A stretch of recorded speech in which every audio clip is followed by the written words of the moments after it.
Welcome to On the Record, Updates and Echoes, a podcast by the Pocahontas Record-Democrat. I'm Erin Summers.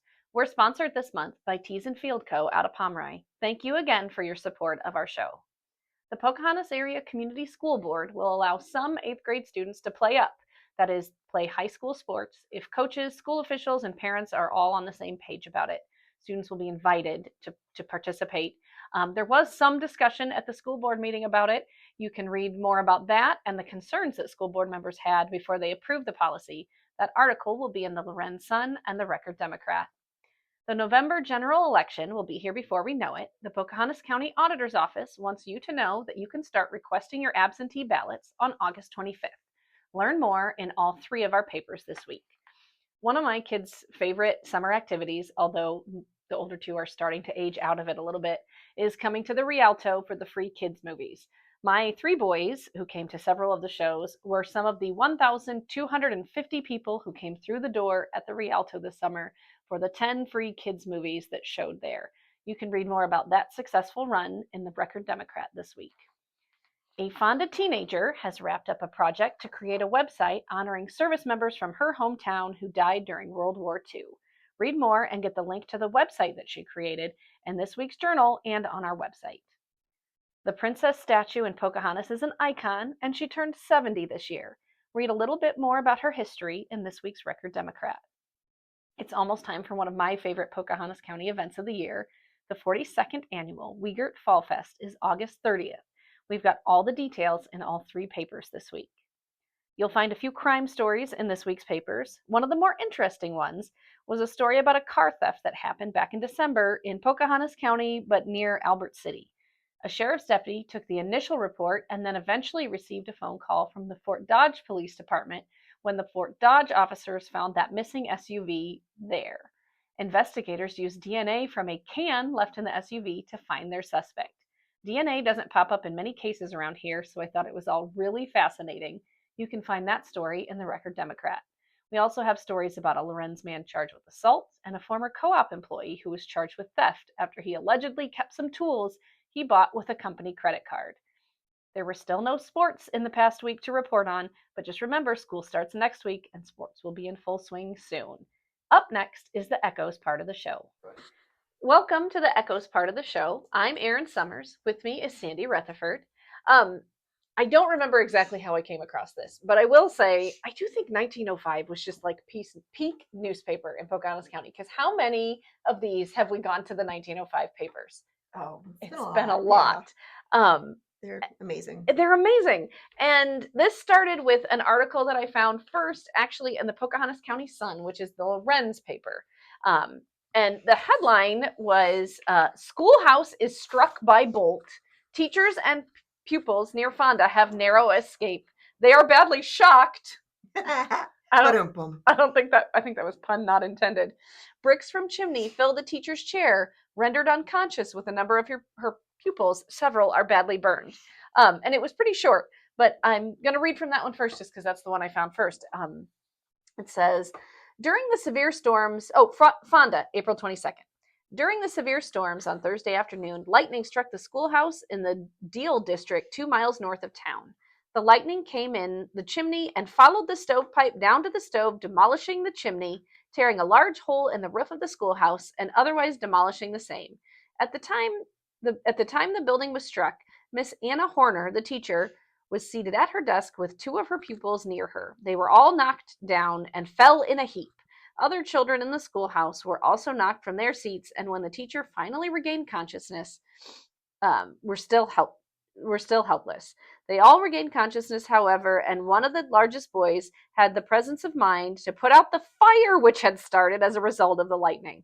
The bricks from the chimney filled the teacher's chair where she had been sitting and were scattered throughout the room from the front to the back. The northwest corner of the school is totally demolished. The west gable end is about to fall out, and the building, taken all in all, is a total wreck and will have to be rebuilt. The building was moved fully 3 inches from its foundation. Every window except one in the schoolhouse was broken. The pupils and teachers do not seem to have been seriously injured, although many of them have received severe burns about the head, face, and neck.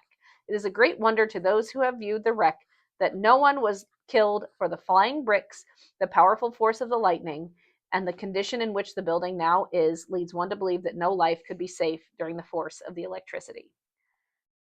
That is quite the description. Even there, like this short story is so much more descriptive than so much of what they run in the newspaper in 1905. Okay, can I say Yes. I didn't read that story. I read one on the other paper. Yeah.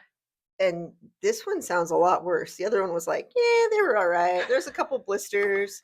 The curtains caught on fire. They put them out. Yeah. It even mentioned some boy that slept through the whole thing. Okay. Like, honestly, like I so kind of had as you're reading it. this, I'm like, wow, that sounds a lot worse here. So what we're saying is the Lorenz editor was a bit of an embellisher. He's an exaggerator. I don't know. I don't know. The other thing though that struck me is he went and took a look at it. Yeah. So it's 1905. Did he get in his buggy? Did he have a car? Were the roads? I mean, we just recorded last. We just it probably wouldn't be bad on horseback. Yeah. So yeah, it's not super far, but he went and checked it out. That's not even in his coverage area. Yeah. He had to go. He had to go check it out. So there was that one. Now, so then I had it. I feel like it took me a minute to find the article because I did find these pictures, and I'll just kind of show these here. But Eric can zoom in on them. There are two pictures. They obviously would have been in black and white, and once they're scanned and printed, they do not look very good. So yeah, no. I apologize. I mean, I can make it out because I know what it is. Yes. Kind of. I mean, I can tell that the end of the building. The stove was. Yeah. Yeah. Like in the one of the exterior, you can tell that one end of the building is just popping off, like a lid coming off of a Tupperware. Yeah. But I kept thinking, where's the story? Well, the story was on page 5. And yes, like they don't. It doesn't say anywhere with the pictures where the story is. There's just it's just these random pictures on the front page. It just says showing northwest corner of the building just after the Kennedy schoolhouse struck by lightning April 20th. Showing northwest corner of the building just after the accident. And then the other one is interior view showing condition of the room where teacher and pupils were. Photos by Silvers. I don't know who Silvers was or is, but he or she is mentioned. So then there is a very lengthy article for the time under the headline, A Freak of Lightning. And just as a design thing, this is not a headline, like a headline size headline. It looks like what we would call a subhead. The font is the same size as the rest of the text. And again, an entire schoolhouse was hit by lightning.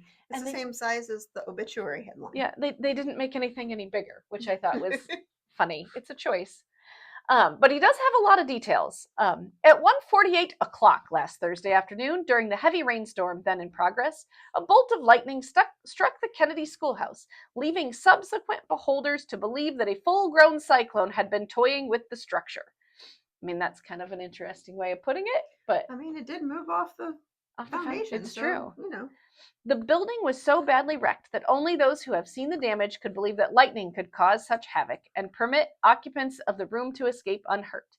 The schoolhouse is located 2 miles northwest of Fonda and stands on the open prairie without so much as a shade tree to protect it from the violence of the elements. He was having a good time, man. Like, he is really into this. The bolt of lightning struck the chimney on the west end of the building, passed down through the stovepipe, and tore up the flooring under the stove, passing to the ground. The electricity caused an explosion, which made a wreck of the building impossible to describe. But I'm going to keep describing it anyway. Yes, yes. The west end of the building was torn loose at the top and forced out, the windows shattered, and the floor of the schoolroom covered with the debris. The joints of the stovepipe were burst open and straightened out like so much sheet iron. One piece of pipe was hurled through a window 10 feet away, breaking the sash. The bricks on the chimney projecting above the roof were hurled in all directions and scattered over the ground, some thrown a distance of 60 feet, giving the idea of the forces at work. The bricks below the roof were thrown into the schoolroom, falling on the floor in nearly every part of the room. The bolts on the stove were melted, and the stove moved 2 feet from its original position over the aperture where the lightning passed out. The entire structure was moved several inches off its foundation. The teacher, Miss Anna Horner, and 6 pupils, Daisy, George, Pearl, and Jessie Deal, and Fanny and Elmer Grant, were in the room at the time, and it seems miraculous that no one was injured, to say nothing of being killed. When the crash came, the teacher was sitting in a chair at the west end of the room, directly under the chimney. Fanny and Paul Deal were standing at her side. The three were thrown in a heap 4 or 5 feet from the chair. This probably prevented serious injury from falling brick, which fell on the teacher's chair and were 2 or 3 thick on the floor near it. As it was, they were pelted with pieces of the brick. No one saw the flash and were doubtless rendered unconscious for a few seconds. The first the teacher realized was the pain of brick falling on her. She arose from the floor and rushed to the children one after another, rejoicing that no one was hurt. One little fellow asleep on a bench was not even aroused by the excitement or was dazed before he awoke. The teacher was startled to see the condition of the room and daylight flooding in through the opening in the west end of the building. One curtain at the window on the southeast end of the room was afire but was extinguished. When asked by the teacher what they thought had happened, one pupil said that he thought the stove had exploded and another said that he thought of a cyclone. The necks and faces of the teacher and 2 pupils were slightly blistered, which they think was caused by sparks from the stove, there being a good fire in the stove just before the accident. Just what became of the burning coal does not appear in evidence. One peculiarity about the affair is that the teacher or pupils do not seem to associate lightning with the upheaval so far as memory goes. The time the bolt struck the building is determined by Miss Horner's watch, which was stopped at 12 minutes of 2. The people in the farmhouses in that vicinity saw the flash, heard the sharp crack of lightning, and a dull report like the report of a charge of blasting powder. The Deal farmhouse is only a short distance away. Mr. and Mrs. Deal, after the crash, thought their barn had been struck, but shortly after saw the condition of the schoolhouse. They hastened to the school and noticed the wreck of the building and were happy to find their children unhurt and the teacher and pupils all able to go to their home for shelter. Many have visited the scene of the accident and all expressed their wonder that anyone was saved from death or serious injury. The building will practically have to be rebuilt. It is said that the building was struck by lightning several years ago when Miss Kennedy taught there. So I feel like we should have led with that. Like, this is the second time this building has been struck by lightning. So the other thing I will just point out, one of these papers, and my notes are unclear, there were some statistics about enrollments in schools in the county that year. There were more than 5,000 students in schools in Pocahontas County in 1905, with Rolfe having the most at 413. Fonda was second with 342, followed by Pocahontas with 314 and Lorenz with 310. Which is interesting, but also where's the 3,500 other students? Country schools. You know, there's 8 here, 10 there, and somehow we come up with 3,500. Havelock, Plover. I mean, that's a lot for it is a lot to not be accounted for in that yeah county. But and right now we're at like not quite 900 students for the county. Yeah, according to Google AI. So it can take that as it will. But but yeah, I mean, I feel like that should be a story that kids, maybe our school will get hit by lightning, but it just happened so long ago that it's a story that has absolutely even fallen out of like urban legend at this point. Oh yeah. Well, and now we have other ways of conducting lightning away from buildings. Although there was that tree that got hit just across from the elementary school. Do you remember that a couple years ago? We were sitting here in the office and we heard it and it exploded, that tree. Yeah, that was loud. That was loud. So I can't even imagine being in the building that gets hit. Which is probably why none of them remembered it. It probably did knock them all yeah, for a probably. Second. Anyway, so that is the lightning strike of 1905. But there's more. What did you find? Oh, just the random. I found the randoms. Sure. Like I did want to note, like they had the train schedule, mm-hmm. which is something that you wouldn't see here, and their locals. Their locals are crazy. They're just very. Like F.H. Covey was a Storm Lake visitor Monday. That's it. they're so very short, and just every little detail of life was written down. Yeah, there was this paint ad. Okay. Paint talk. Doctors and painters. Your physician will tell you that paint is more healthful for interior work than wallpaper. Germs of disease get in and under wallpaper, but paint keeps them out. Health and cleanliness and beauty lie in the Sherwin-Williams special interior colors. Huh. Why? Using a health way to sell paint. That's funny.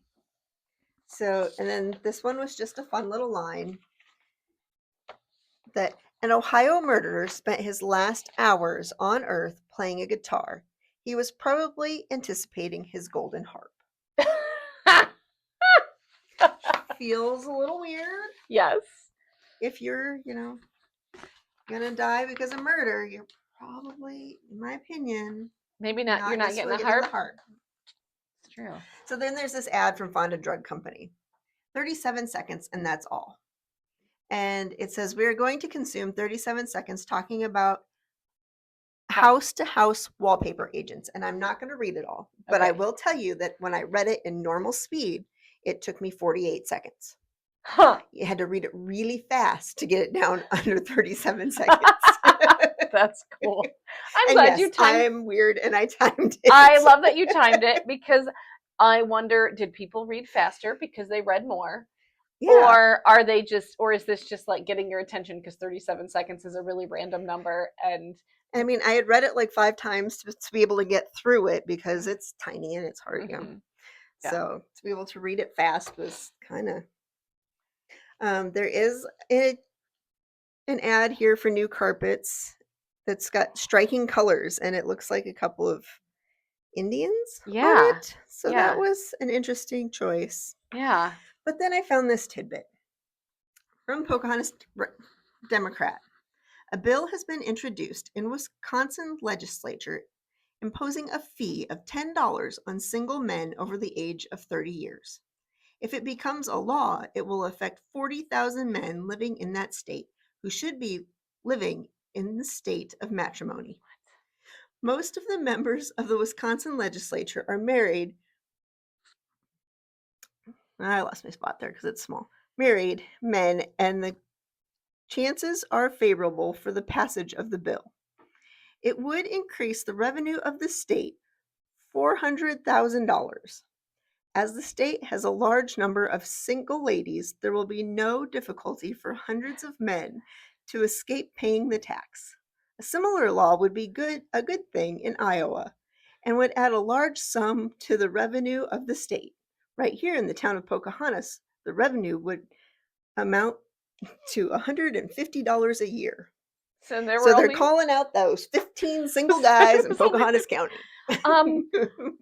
Not everybody wants to be married.